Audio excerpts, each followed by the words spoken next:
Red Sox against the lowly Orioles. What happened to those guys? I have no idea. Really, really struggling, the Baltimore Orioles. It's tough to watch, but hopefully they'll turn it around a little bit. Buck Showalter and those guys, because it has been a tough year so far for Baltimore. Anyways, Joppa Radio right here. As I was always say to you guys, the Twitter account is at Joppa Afternoons. Feel free to shoot us questions for our guests. And I try to do a lot of things on that. I try to post videos and do all that good stuff. Post the shows. It's a good spot to follow us and stay interactive. So if you have any questions for our guest, including today's guest, Nick Imprescia, he is the lacrosse coach, the boys lacrosse coach of Newburyport. We're going to wrap up the season with him a little bit and talk about the season that was. Nick has been on the show before, so this is the second time around, I believe, for Nick, so we'll talk with him again in just a moment. He's already in the house and ready to go, so we'll get to him in just 1 second. And again, shoot us some questions. We'll answer them if you have them, and all that good stuff. So very exciting. I think that's about it for programming notes. I've been telling you to stay here. We'll be telling you about any program changes during the summer as far as days off or that sort of thing. I know some of us at the station will be doing that just like you probably are this summer, but as far as this week goes, on as scheduled Tuesday and Thursday. Thursday, I can give you a little teaser. We're going to have a bit of an alumni show. Some of the old Newburyport Clippers athletes are actually going to come in, college boys, and I think maybe girls. I'm definitely got a couple of guys coming in. Not sure about the girls at the moment, but a little bit of an alumni show on Thursday, so you'll hear some names from the past, which is always pretty cool. So we will do that on Thursday, but we'll stick with today in the present. Nick Imprescia is going to join us here in just a moment, and we'll get right to him. So why don't I stop talking? We'll do that in just a moment. We'll take our first little break. More with Nick Imprescia when we get back. My name is Drew Moholland. It is Afternoon Drive on Joppa Radio. Thanks for listening, and thanks for watching on the television and on the stream, and however else you're joining us today. So we appreciate it on a beautiful afternoon. Hope you're listening outside somewhere. That would be good. But keep it here. We'll be right back with Nick Imprescia in just a moment. My feet, they knew to mommy's bed where I could hide.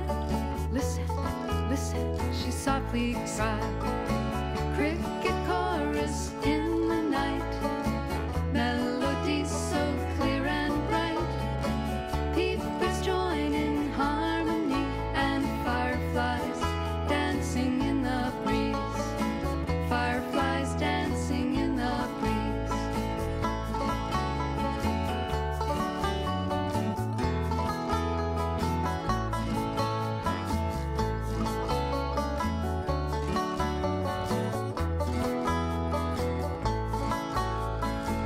A smile came across her face, a memory I'll not erase.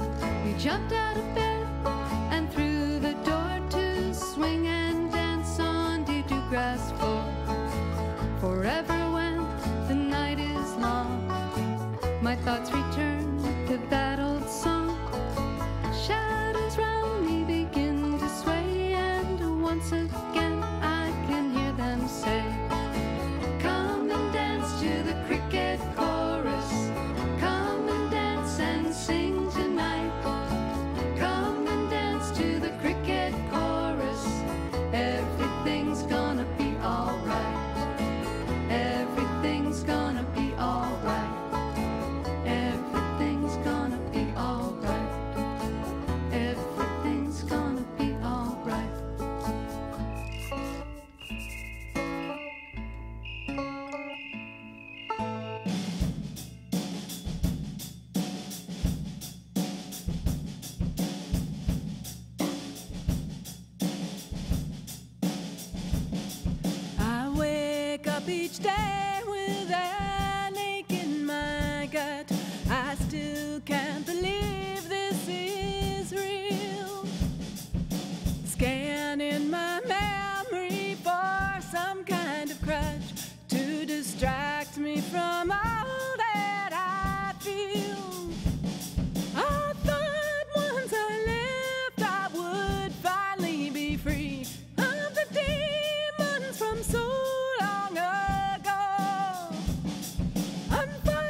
So pick up the pieces, get on with your life, do whatever you came here to do.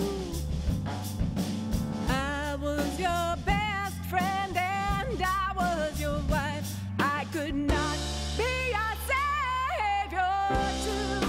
Oh, I am no martyr, I am no saint, I have no answers for you, and I cannot exercise on your self-hate. There is really not much that I can do. I am the angel that flew.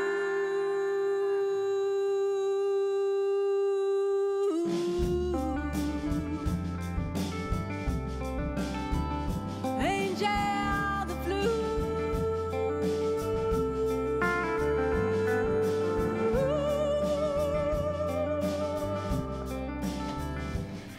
All right, welcome on back to Joppa Radio here. My name is Drew Moholland. Hope you're enjoying the weather, having a good Tuesday afternoon here so far.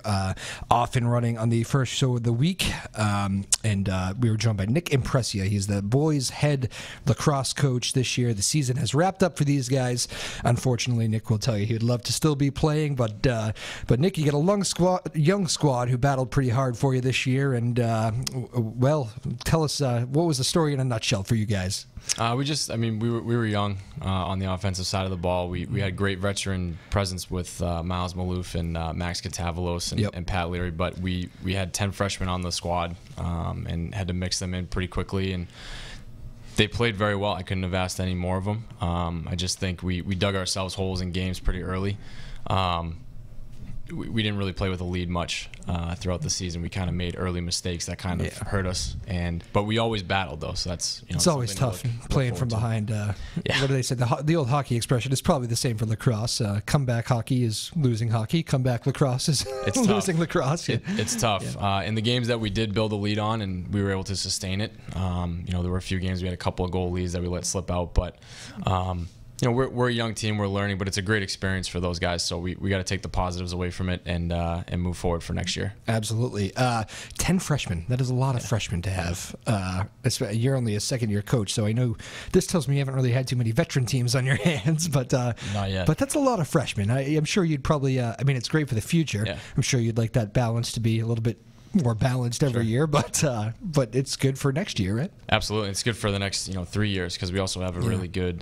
There's also 15 or 14 other freshmen on the JV program that are right on their heels too. So it's building off of that with those numbers will be fantastic for the next 3 years, especially with that class as a whole. What you said they battled. You ended up getting to 7-11, which it's obviously respectable. You end up having to get to 500. 9-9 gets you in, right? So you fell short by a couple games. Right. And you said kind of the frustrating part about that is that you guys were in a lot of games and let some close one gets away, which you can probably attribute to a lack of experience, right? Some of those games. Sure. Well, some of those games too are on myself and the coaching staff. So we take a lot of that on ourselves, and we're going to learn from it. We're going to be better prepared for it next year, and it was good to be in a lot of those. It's good that we were in a lot of close games. There were a few lopsided games, but even in those lopsided games too, the whole team always battled and never really caved in or gave up. So.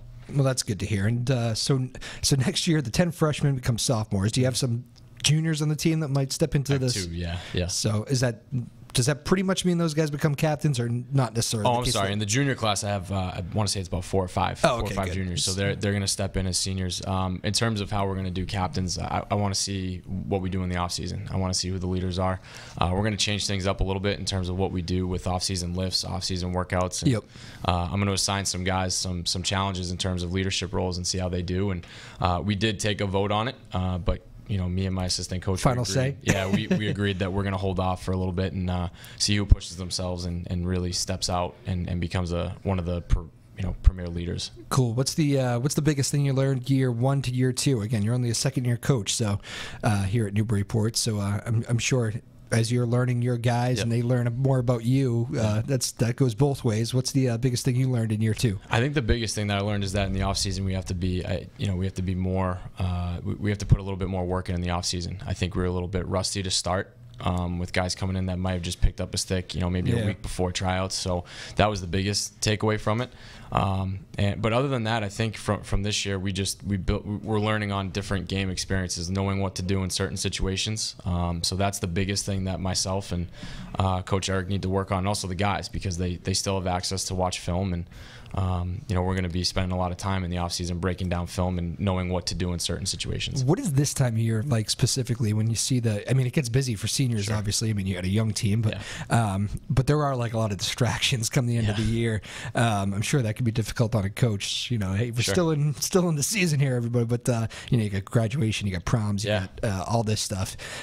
Is that tough to fight through? I always think that might be one of the toughest seasons on a coach is the end of the spring season. Absolutely, but for this year, I'll be honest with you, it almost didn't even seem like we had any distractions with prom and graduation, junior prom. Our guys were just really good this year in terms of knowing that they had to stay focused, and which is a big reason why we made a late end of the run and end of year run to kind of give us a chance. Because like I said, we were always in it the whole season, but the guys did a really good job of not letting those distractions. I don't think those distractions were the reasons why we ended up where we were. So you said you got out of the gate a little bit slow. Is that almost more frustrating? Because I'm sure you're thinking about, you fall 2 games short. You're definitely thinking about 2 games that, the ones that got away that could have at least given you a tournament shot. Every coach does that if they don't make the tournament. They think back to those games. But when you come out of the gate slow, it's kind of especially tough because you've kind of dug yourself a hole, and it might hurt you. And then when it does, you kind of always look back, don't you? Yeah, well, it was kind of the opposite because last year we came out of the gates really hot. I think we were 7-2 at one point. Yep. You were thinking this is easy, right? Exactly. I was thinking, if we come out of the gates like this every single year, we'll be in really good shape. So this year was kind of the opposite. So it kind of threw a curveball at myself and Coach Eric, and we had to adjust. And I think our guys did a good job of always battling. Through some unforeseen circumstances, with losing some guys, and some guys stepped up into some big roles. And I now feel more comfortable with relying on a lot of those freshmen and underclassmen to take on some more responsibility and bigger roles next year. But definitely getting out of the gate slow is a tough thing to battle back from. It's hard. People don't realize how short of a season it is too. Once these high school seasons get rolling, it's they're rolling. You blink and it's over. Exactly. And in terms of the slow start too, I think a lot of that had to do with. We live in New England, so we obviously know what the weather situation is. But a lot of that had to deal with the fact that we couldn't get our play day in when we needed to.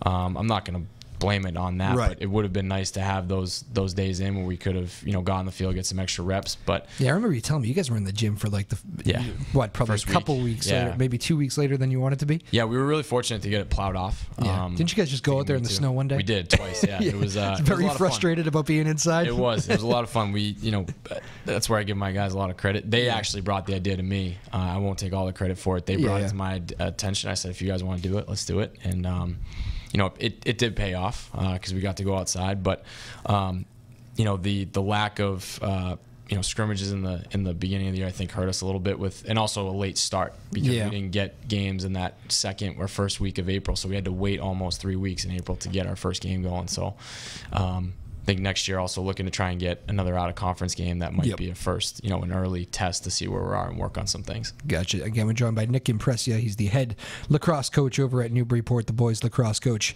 And for people who don't know, is it pretty much the structure of the schedule? You're playing like 2 games a week or sometimes 3? Yeah, sometimes 3, depending on and was it maybe 3 more this time because of the tough weather? Or? I think it was, and also because we were bumped back a little bit. Yeah, a little bit of a condensed schedule. And I did everything I could to try and get 1 or 2 games in the first 2 weeks of April, but we were turned down by some coaches for whatever reason. We're not going out in this.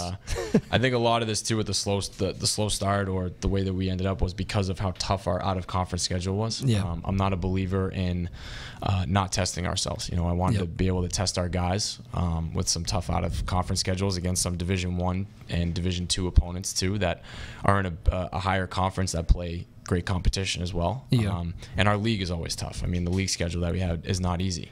So I know going into it that in terms of the out of conference schedule, we're going to be tested throughout the year anyway. So Yeah. might as well put as many tests on there as possible. That will end up paying off in the long run, right? Yeah, I think so. Especially when you start getting into those tournaments and Yep. you see some of those playing those tournament teams all year round. That seems to be in the water there in Newburyport. There's quite a few coaches I talk to that don't make it easy on themselves on the scheduling front. Coach Paul Yameen on the hockey side comes to mind. Do you talk with a lot of the other coaches? Is that something that the coaches share about, the philosophy, I guess it is, on scheduling teams? Sure. I mean, I haven't really spoken to many coaches in the school itself in terms of what they like to do. But in terms of, where I grew up playing, I played at Central, and my coaches always made a really tough out-of-conference schedule. Yeah. We were in the MVC, which was always competitive with, Billerica and, Andover, North Andover. I mean, all those schools are tough to play against. But, I learned from my previous experiences on, you get better by playing the best. Right. You want to play good competition, and to have a tough out of conference schedule like we did this year and to finish where we were, am I disappointed where we ended up? Yeah, absolutely, because we dug ourselves a hole and we tried to dig ourselves out, but we couldn't. But at the end of the day, I can look at it and say that our guys got great experience out of the schedule, and they'll be better for it next year. Gotcha. I want to make sure, as we know, one of the headlines around here right now, and I know it's very exciting, is the girls program that I'm sure you guys watch and go, "What in the world?" They're not even in any games; they're destroying everybody. Right. But we'll get to that on the other side. I did want to ask you about one other headline in the lacrosse world this year. I don't know if you saw this story, and I mentioned it on the show last week, but the Saugus lacrosse kids who ended up getting banned for the playoff game, the 6 players for having a cigar on the field, which I immediately was in a little bit of shock of, because I have actually a framed picture at my parents' house of all of my guys holding a cigar. I don't even think we were smoking it. I don't think I actually could smoke at the time. I had bad lungs, but it's just something that we all did, maybe for the look of it, or just and I still thought kids did it, and it seemed like this was kind of just a really bad situation with at the time, it seemed like parents and coaches and teachers maybe didn't care on the field, and then a picture pops up and it becomes this whole thing. You got to feel bad for those Saugus kids, don't you? I can't help but feel terrible for them. Yeah, I mean, I do. One of my really good friends who actually coaches with us in the summer too, Dan Leary from Pentucket, he called me because he was asking for scouts on other teams before they knew. Because they drew Pentucket, right? Right, they drew Pentucket, but he was calling me for help with other teams, because originally the MIA had one schedule, so he was planning for one opponent. And then it completely flipped when they threw everything into the computer.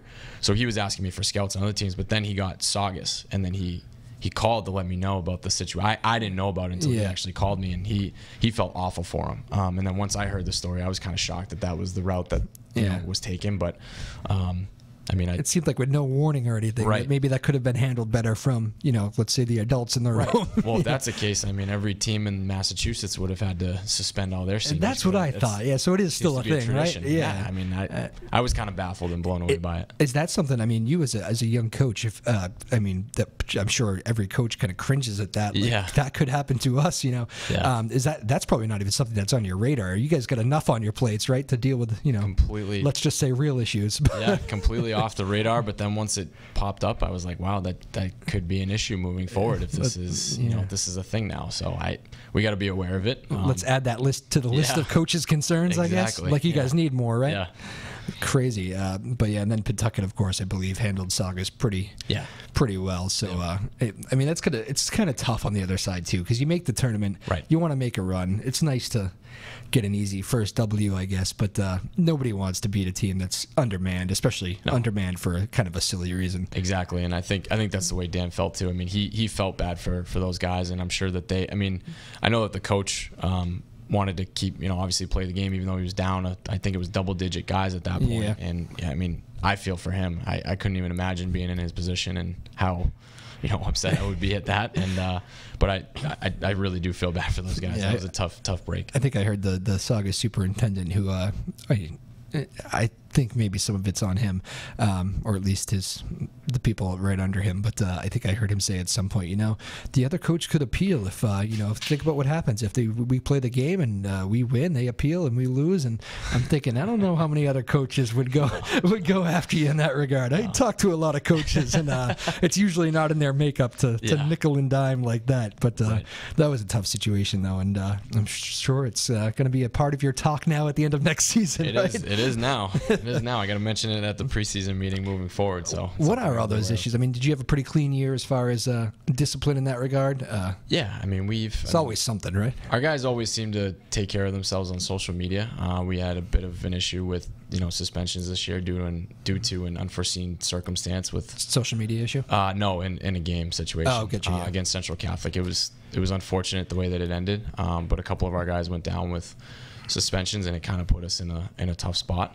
But other than that, I mean, the rest of the year, all the guys, social media wise, I don't, there's no issues, and there haven't been for the last 2 years that I've been here. So I've been fortunate that our guys are smart enough to police themselves on that and not really have to rely on me to, watch over it and be able to tell them that it's something that they shouldn't be doing. They just know what to post and what not to. So social media wise, we were good. And I mean, my guys have been great the last 2 years, so I've been fortunate to have a good group of kids. Yeah, you must probably get a good feel for the kids, kind of even just in those early practices of what you're dealing with here, or maybe you even know right off the bat how much you have to address these sorts of things. What kind of group you have. Exactly. Yeah, I mean, I think Coach Eric and myself do a really good job of assessing the different types of student athletes that we work with, and everyone's got a different personality. Not everybody's the same, so. You have to know what you're dealing with on a daily basis, and what we had was a hard-working group of guys that, were there times at practice where I wanted to chuck my stick and go crazy? Yeah, but they're a good group of kids, hard workers, and I'm excited to coach them again next year. High school kids do have that ability, don't they? Yeah, they do. Any given day to make you want to throw the lacrosse stick. Again, we're joined by Nick Imprescia, the head coach of Newburyport Boys Lacrosse.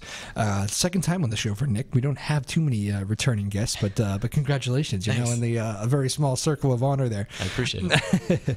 So the season, you talked a lot about the summer plans here. What's the I mean, besides obviously putting the work in, every kid needs to do the individual work, and I'm sure you're preaching that you can't babysit these guys all summer long now, right? You gotta do it by yourself. You gotta come in strong for next season. Is there anything as a coach that you can do, though, besides just telling them that? Like, what are the MIAA rules, I guess? Because I know you guys have serious restrictions as far as organizing things, and you got to be careful in those regards. So every coach I talk to is like, we can only do this. Can't go that far. Right. What's that like as we approach the summertime? So I kind of am pretty limited in terms of the communication I can have with the guys in terms of checking in. So it's really a lot of reliance on our upperclassmen to make sure that things are getting done. Yeah. At the end of the year, we're definitely going to shake things up in terms of how we run off-season strength and conditioning stuff. Yep. I'm going to implement what we did when I was at Endicott playing football, where we have small fire teams of guys that lead a group of 5 or 6 guys, and they're responsible for them for the off-season in terms that's a cool strategy. Their lifts and wall ball workouts. And what'd you call that again? Fire squad. Fire squad. Okay. Yeah. Coach JB Wells, who's the coach at Bowdoin, they implemented that while I was there for 2 years, and it's a new term to me. Is that commonplace? I believe it's a military term that they use. Small groupings. Small group of guys. So I mean, he implemented it for 2 years, and we ended up winning a conference championship and also a Division III bowl championship. So it works. So we're going to implement it now, and we're going to see how it goes. So I'm going to break off some guys that I think I want to see in leadership roles, and have them be responsible for about 5 or 6 guys in their off-season habits and what they're doing. And depending on when the communication lines can open up between us, that's when we'll do our check-ins.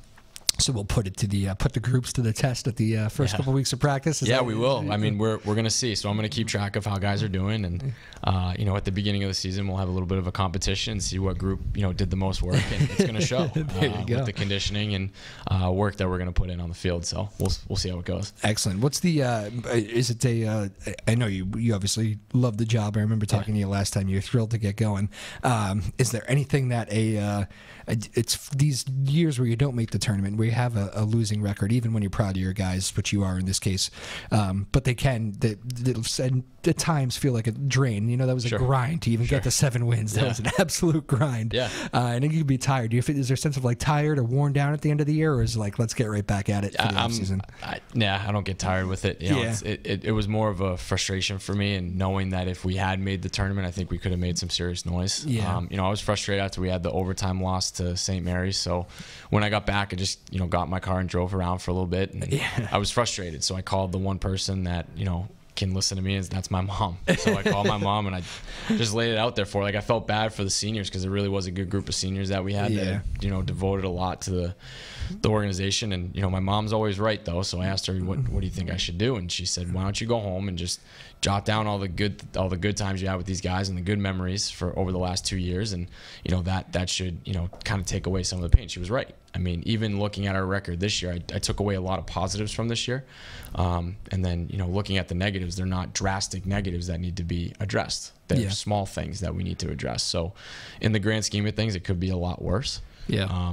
But in the end, I'm still really glad, proud of my guys. It's funny how the moms tend to have that good advice. Yeah, right? She always does. She's always right. That's a good one too. I like that, jotting down all the good stuff. And you did mention the seniors in there. That never gets easier on a coach, does it? When the seniors got to go. There's such a big part of in some cases 4 years, but a lot of times 3 years of just varsity program and just really building these programs and hopefully leaving them in better shape than when they started. Right. And it's just, I know it's very tough on coaches to say goodbye. It was tough. I mean, last night we just had our banquet, so you're coming right off the banquet. Right off the banquet. So it was it is tough. I mean, last year, even when I had to do the speeches for the the first year seniors that I had, I mean, that was hard, but then this one was even harder.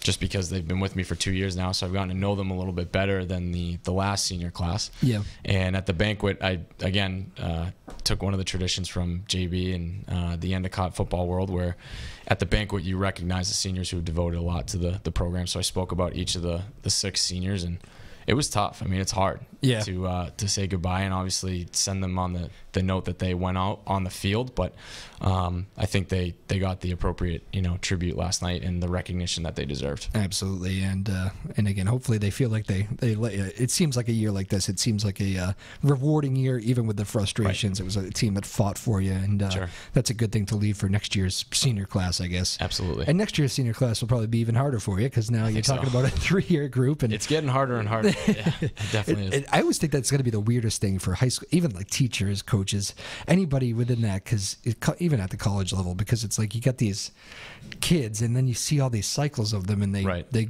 go, and then suddenly they're 4 years deep into college, and they come back to visit, and you're like, what year were you again? Like, I mean, it's going to be almost impossible, especially for some of these. You're a young coach, but for some of these older coaches that have been there for 20 years, and there's fewer and fewer of those, I guess, these days. But it's like, how did they remember what season that was? They must all run together at some point. Yeah, no, it was interesting because we did an alumni game as well, and a few of the guys came back 1 year before I got there, and then also 2 or 3 years before I got there, and getting to know them a little bit and their backgrounds and their stories. I mean, they seem like great kids, which seems to be a common theme over there with Newburyport. And that's a tradition that I want to continue to build on, because I'd love to see the guys that have come through my coaching years and experience and keep coming back and playing in the alumni game. It's a lot of fun. Actually, I dressed for it and had played in it. It was a lot of fun.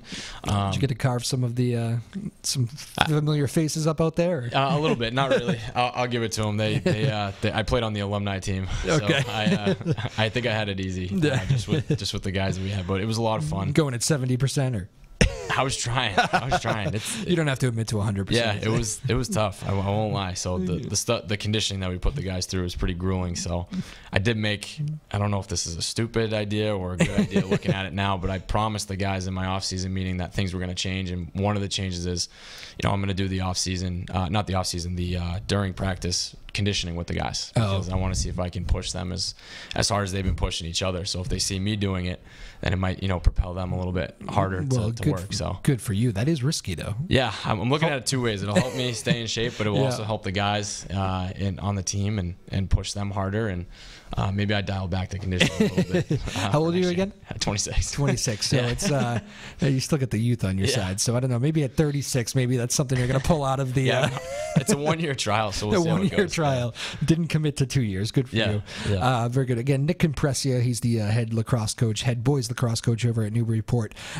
Coach, when we get back, I would like to ask you a little bit about this other lacrosse team in Newburyport. Who they have a big game today at 5, right? Yep. The girls team, who just steamrolling over everybody. And well, here we go. This is the fun part for them is tournament time. So I know you probably have had a chance to see them and maybe know some of them, and you can give us some good insight on what they're up to here later today at 5 o'clock in the state tournament game. So more with the head coach of Newburyport boys lacrosse, Nick Imprescia, in just a moment. My name is Drew Moholland. This is Afternoon Drive on Joppa Radio. Find my soul. I'll have to let it roll in order to let it in, let you in. Never place where to begin. It's all the same. What will be will be. So I'll let it be. Like case it up, case it up, case it up, sit up, case it up, case it up, case it up, sit up.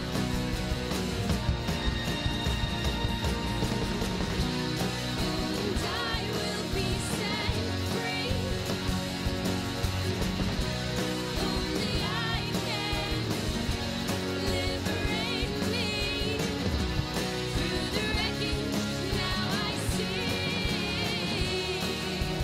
I'll just have to let it be. Like what will be, so I'll let it be. Like case it up, case it up, case it up, sit up, case it up, case it up, case it up, sit up, let it be, oh let it be, let it be, oh let it be. Like case it up, case it up, case it up, sit up, sit up, sit up, case it up, case it up, case it up, sit up, case it up, case it up, case it up, let it be. Like case it up.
All right, we bring it back in now here. It's Afternoon Drive on Joppa Radio, a beautiful Tuesday afternoon. Let's not get ahead of ourselves now.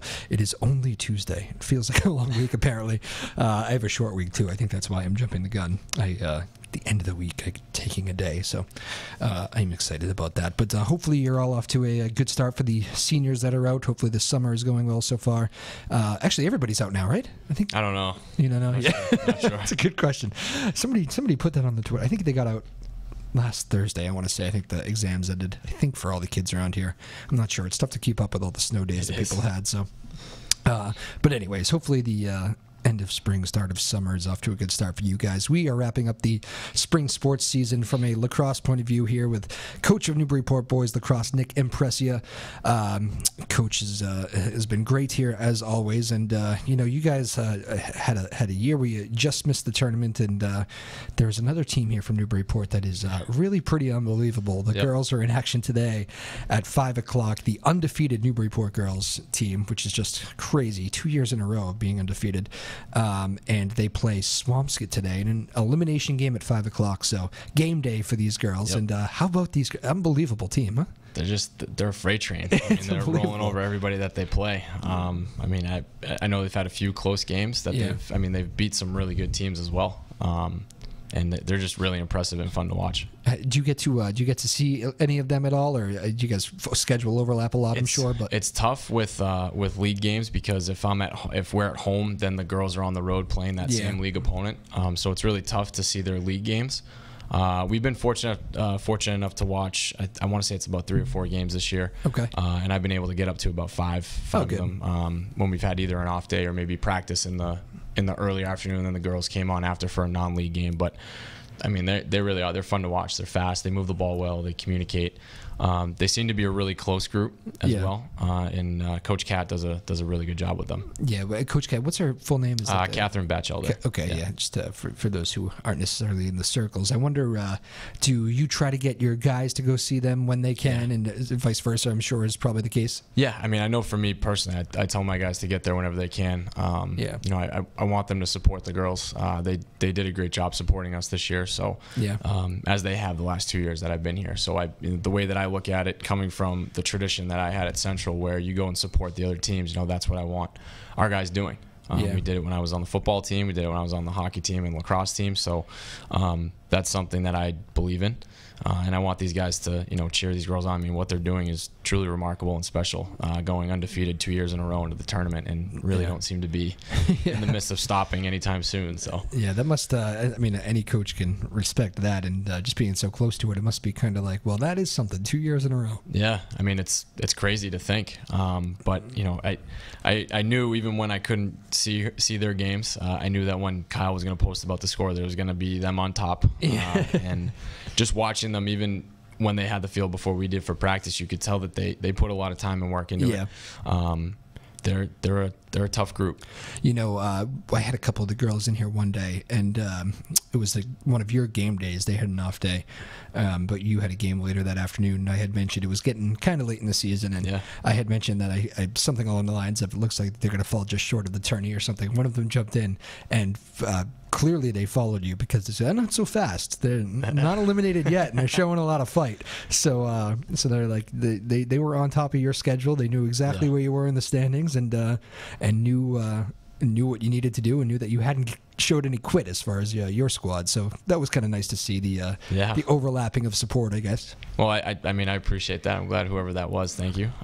But yeah, I mean, we definitely follow each other pretty closely. Kat and I keeping communication throughout the year, checking in and seeing how games are going. Even though we know based off the social media, because Kyle does a great job of keeping everybody up to date. But we've definitely been on each other's schedule and make sure that how things are going, and it's been a fun 2 years to watch them, especially. I mean, they're really good, but it just shows you what all the hard work and preparation they put into it. Yeah, I mean, obviously your guys are thrilled for the girls as you are. I do wonder if there's any not that you guys need any extra drive, but is there part of it that it will be there someday? Like, I mean, it's definitely it's something to look at and say this is what we want to be. It's a healthy competition. It's not I need our guys to be better than the girls. The girls need to be better than the guys. It's a healthy thing. I mean, first off, they're wearing the same uniform that we wear, so no matter how they do, we're going to support them, and they're Clippers, so it's we look at it that way and not the other way around. Right. So it's an exciting year. So again, Swampscott today for the girls. If you get a chance, where that game's being played? I don't know. I think right at the turf. So, right here. Yeah. I mean, they're the number one. I think they're the number one seed. So I think every game goes through us. So another great advantage of going undefeated, huh? Yeah. I mean, they've had a lot of great home games. So I mean, they play well at home. They play well on the road, so it doesn't really matter where they play. They're going to play well. So there you go. If you have a free afternoon here in about an hour and 20 minutes, they get underway 5 o'clock. I should say Tuesday for when this show gets played. And if you end up watching it after Tuesday, go check out the score. Yeah. But very great season from the Newburyport girls, and a lot of excitement on the lacrosse side at Newburyport. I know you're feeling real good about your program, even though you want to throw your stick in frustration with this young group sometimes. But I can tell you have a good, I guess, just vibe about the team, and you're excited for. You probably can't. I mean, I'm sure you're going to enjoy your summer, but you probably can't even wait for spring next year. No, I can't. I mean, even after the banquet, I went back home last night. My assistant coach doesn't really know this, but I've started jotting down ideas on what we should do differently for practices, and I have them saved, and we're gonna start breaking down film pretty early and going over some stuff, and I just want to get a jump start on it, and because knowing that feeling of not missing the playoffs, while on one end it hurts, on the other end I think it's a good learning experience for these guys, especially the younger guys, to know that's what it feels like.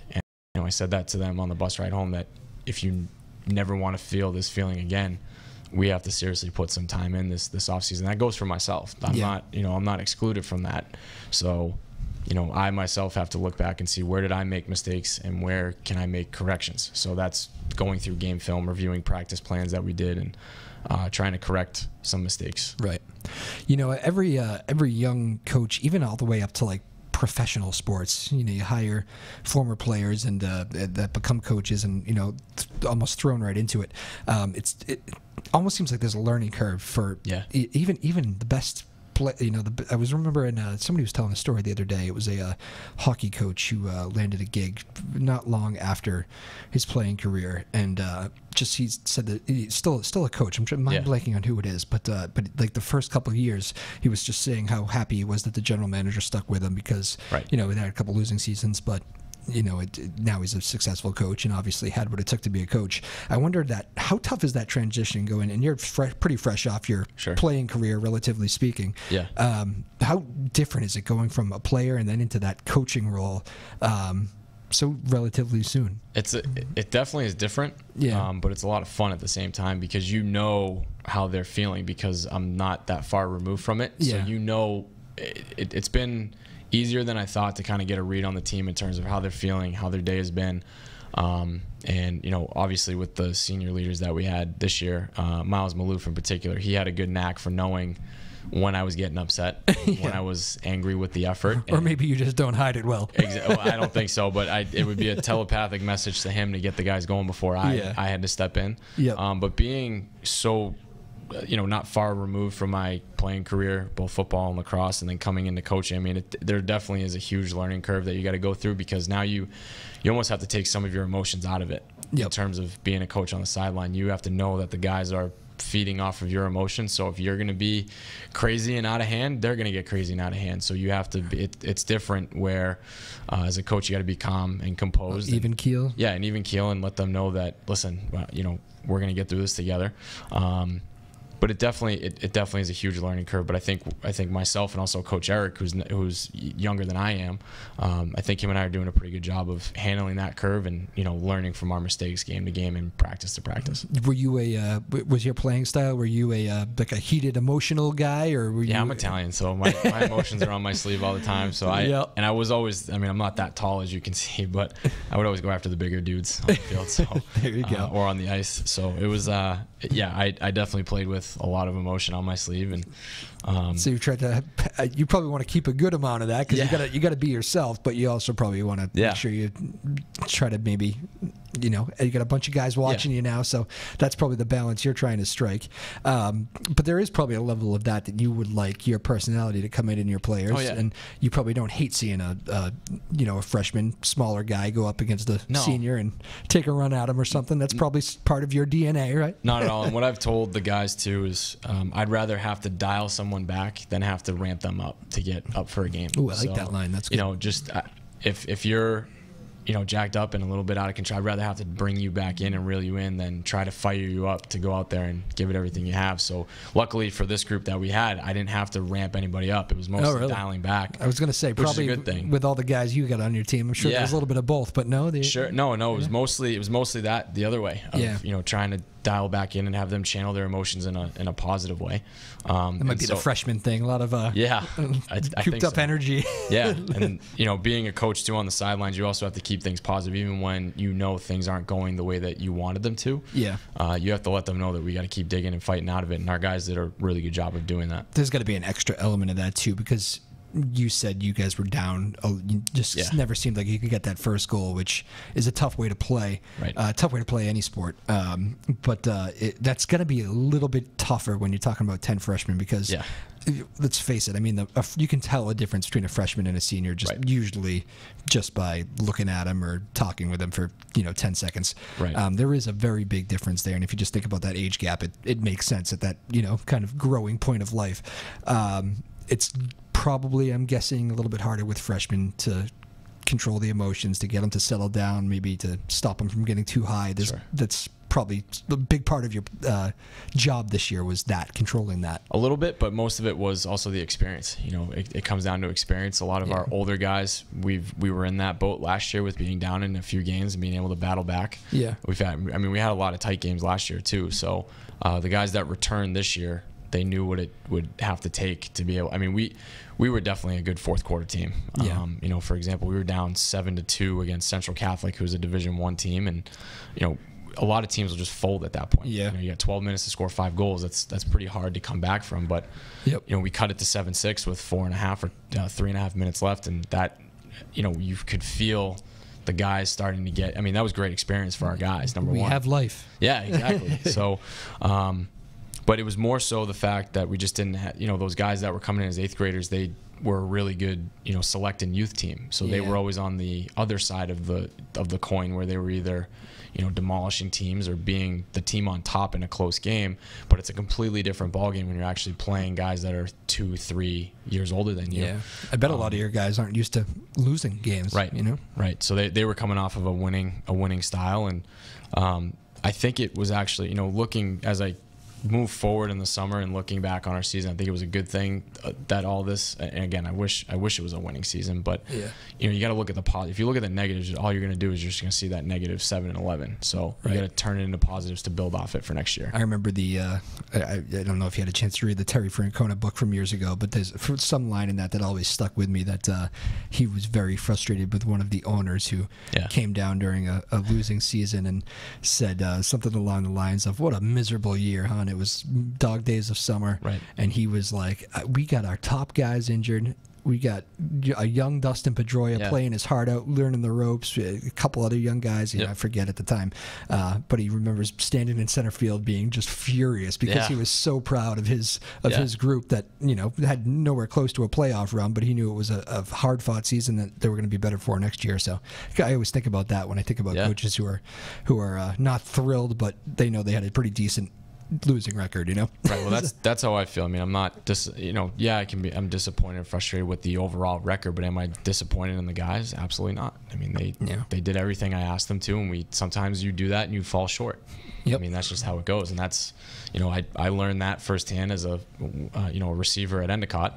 I did everything that I could to try and get on the field, and I still fell short of that goal. I didn't get much playing time, and I explained that last night at the banquet with a couple of the seniors who had to fight their way up until junior and senior year to get more playing time. But sometimes you can do all the right things and it still won't go your way. But you have to learn to battle from it. That's going to be, is there an art to running a banquet too? Like that's kind of a different thing for a coach, right? It's probably something you never once think about when you first take a job, the end of the year banquet, but here are all the parents and their families in a room and you're going to say good things about everybody. Well, there is an art to it because you want, number one, you're there for obviously the kids to celebrate what they did, but you also want to recognize the parents because they also sacrifice a lot with maybe leaving. Our games are 3:45, so not many people can make those games. Trust me, I know it's tough to book your team as guests on those. Exactly. So I mean, for the parents that had to leave work early or maybe schedule work differently in the spring to get to games and drive kids to Saturday practices because we had Saturday practices and organizing team dinners. The guys had a pasta party the night before every single game, and that was a lot. That's a lot to ask of a family and parents to open up their homes to the entire varsity team. I mean, that's a lot. So when you have a banquet, you want to make sure that you're recognizing everybody that attributed to the season, whether it was a winning season or a losing season, and that's just by record. So But yeah, there is, and you want to make sure you send the seniors out the right way and make sure you recognize them for what they've done. Yeah, that's well said. It is true. It's really one big family when you do think about that. Yeah. All the parents and the pasta parties, which I know are no joke. I tell the kids very often bring up the pasta parties. Right. They'll even tell you who has the best ones too. It's a lot of pressure on the parents. It is. I don't know how they do it. I mean, I remember back in my playing day, we maybe had 2 or 3 all year. Oh yeah. And, those weren't even close to what I've heard of from some of the guys on the team, and I don't go to them because I want them to I want the guys to be with the guys and get a good meal in as a team and be ready for the next day. But when I was a player and I looking back on it, I think it's funny that they have one every single. To do that's a lot. So the organization that went into it with the parents and helping set up the banquet, you have to recognize them because they do a lot. Yeah, I know. Even at the high school level, it's funny. Most of the stories you hear about, I guess the quote unquote crazy parents. You hear like the little league stories a lot. Sure.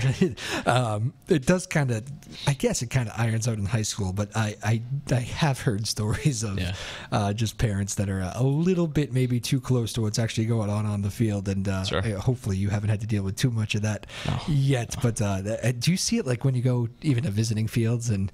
Oh yeah. I mean, you must see some things that you can't even talk about, huh?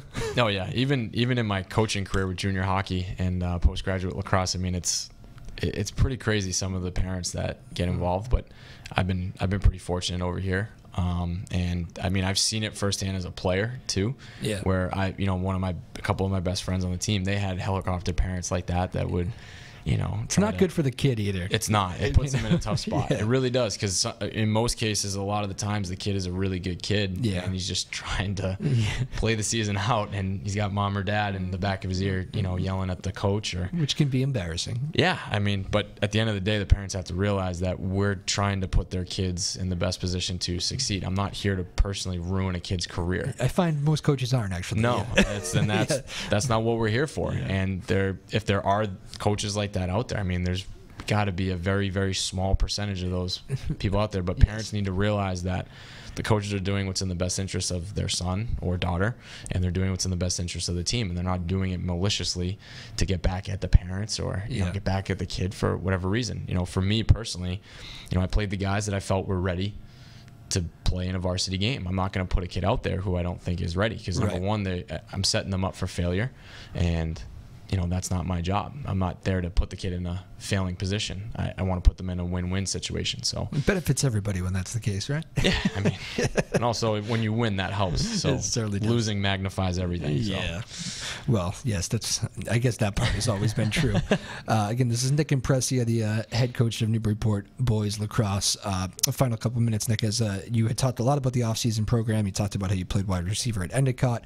I'm guessing, I may have even asked you this last time. I can't quite remember. It's been a while, but I'm guessing you're a fan of the kids playing the other sports too. Your lacrosse guys, you hope they get out there for these first 2 seasons come fall and winter, and maybe play something else and stay active. Definitely encourage it, and then also working in when they can, getting on the wall for 20 or 30 minutes in their spare time, or doing something that's going to help them on the field next year. But I definitely encourage the multi-sport athlete. I was one, and it helped me out a lot through my experiences, not only just on the on the field, but also outside of it. I learned a lot from each and every sport that I played. Plus, I know a lot of the coaches at Newburyport, and the last thing that I want to do, or any coach wants to do, is pull a kid away, especially at an age like a freshman. They shouldn't be just solely focusing on one sport. It's not healthy. So there's so much of that, though. It's like a real thing, is the specialization. Yeah. And it starts even younger than high school. I mean, we're talking middle school kids. I'm not a believer in it. It doesn't do anything, but kind of in a way it sets the kids up for failure. Because they're pigeonholed to that one sport. That's all they're known for, and that's all that they know going moving forward. So they really don't get to grow and meet other people or experience other experiences. So I definitely am a believer in the multi-sport student athlete. And I am too. I've mentioned that before. And it's just fun. You get to meet new people doing different sports. Sometimes you learn things from other sports that you can carry over. So very good. And you mentioned you were a wide receiver at Endicott. You kind of your stature. Did you play a little bit like Julian Edelman? I tried. Over the middle kind of guy? I tried my best. No foreign banned substances that nobody knows what it was in you, right? No, I got lit up quite a few times, but I didn't get up quite as fast fast as Edelman does after some of the hits he's sustained. But it's a weird story. Yeah. I don't know. It seems like he's confused, and it seems like they don't know what was in his body. Yeah, something's going on over there. It is strange, isn't it? It's usually the college athletes and definitely the pros usually know what's going in their body. But Yeah. who knows? I don't know. Well, Coach Imprescia, very impressive as always. A lot of fun catching up with you again here as we wrapped up another great Newburyport spring season. It's been an exciting season for a lot of sports, and I know you're proud of your group of guys that just came through. And what's the final word for the middle school 8th grader that's looking to come out for you next year? Oh, they look good. You've already done your work. Yeah, huh? I mean, I definitely tried my best to get to as many practices and games, and they. 7th and 8th grade class, and even the younger guys, they look really good, and they all look really engaged in the sport, which is awesome to see. They have a lot of fun. We got a bunch of our varsity guys to go down to a couple of practices to run some stations and practices. Oh, cool. And, that's what I want to do is just bring the two programs closer together, create that camaraderie, and hopefully that'll lead to some state championships down the road. There you go. Well, you hopefully have a plenty of years and a nice long playoff runs ahead of you here.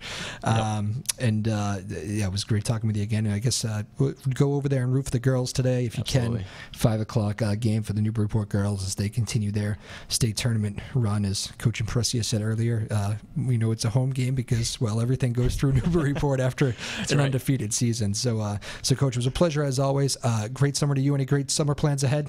No, just coaching some summer lax and maybe getting away for a week with the family, but that's about it. Yeah, so. Take a break. You always have Mom if you need advice about taking a break. She'll tell you to steer in the right direction. Pleasure as always, man. Thanks for coming in. We appreciate it. That is Coach Nick Imprescia. He is the head boys lacrosse coach over at Newburyport. Always fun to have him on. He's one of our favorite guests, and now in the small circle of second-time guests. So we're very pleased about that. We wish him a good summer, and we'll get back in touch with him next year as we get ahead to I'm going to call it right now. Newburyport will be in the tournament next year. I'm liking their group already. Speaking of the tournament, again, get over to the field over at Newburyport High School this afternoon. Go support the girls if you can. Big game. They are very impressive to watch, as you heard us talk a lot about here in this show. So very exciting. Those state tournament runs, you really cannot beat them. It's you should never take them for granted. One loss and done. So a lot of pressure, but a lot of fun to watch. So get over there and watch that if you can. Big thanks to Lily Doucette, radio producer today. Does a great job as always. David Kramer doing the TV producing. My name is Drew Moholland. We'll see you back here Thursday. Again, it's going to be an alumni show, Newburyport alumni show. Some of the old-time names that you might remember from past years. Not too old guys. These guys are still college guys, but alumni nevertheless. So we'll do that Thursday, and same time, same place. My name is Drew Moholland. This has been Afternoon Drive on Joppa Radio. Have a good rest of the day. We will see you Thursday.